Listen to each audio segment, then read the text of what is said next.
Hi friends, good morning. ఈరోజు Sunday కదా, బిర్యానీ చేసుకుందామని చెప్పేసి అనుకున్నాం. మా సిస్టర్ వచ్చేసింది, తన ఆనియన్స్ కట్ చేస్తుంది.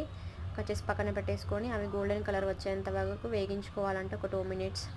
సో అవి వేగుతున్నాయి ఫ్రెండ్స్. అవి వేగాక పక్కన పెట్టేసుకోవాలి. 1/2 kg చికెన్ వచ్చేసింది.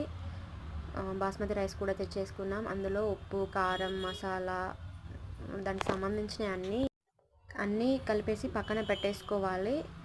సో ఇప్పుడు ఉప్పు, మసాలా వేసింది.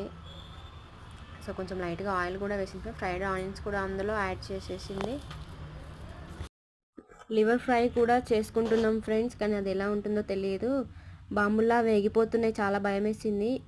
సో చికెన్ కూడా కలిపి పక్కన పెట్టేసుకున్నాం. రైస్ కూడా కడిగేసి పక్కన పెట్టేసుకున్నాం. ఒక కడాయి తీసుకొని అందులో ఆయిల్ వేసేసి చికెన్ వేసాం ఫ్రెండ్స్. కొంచెం అది ఫ్రై అవ్వాలని చెప్పింది. సో ఇవి కూడా ఫ్రై అయిపోతున్నాయి. చూడాలి ఒక 2-3 minutes.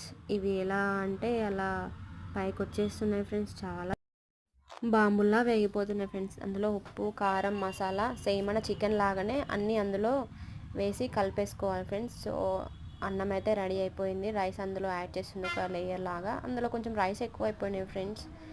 సో పర్లేదులే అని చెప్పేసి ఇంక అందులో ఒక లేయర్ లాగా వేసింది. మా అల్లులు మాత్రం చాలా వెయిట్ చేస్తున్నారు ఆకలితో, మాకు బిర్యానీ కావాలని చెప్పేసి. సో ఫైనల్గా బిర్యానీ రెడీ అయిపోయింది. లివర్ ఫ్రై కూడా రెడీ అయిపోయింది కూడా సక్సెస్ఫుల్గా. ఎలా ఉందో టేస్ట్ చేసి చెప్పాలి. ఇప్పుడు మా అల్లుళ్ళు మాత్రం వెయిట్ చేస్తున్నారు, ఆకలి అవుతుందని చెప్పేసి. సో తినాలని చెప్పి. సో నేను కూడా వెయిట్ చేస్తున్నాను. సో ఫైనల్గా ఎలా ఉందో టేస్ట్ చేసి చెప్పాలి మా సిస్టర్కి.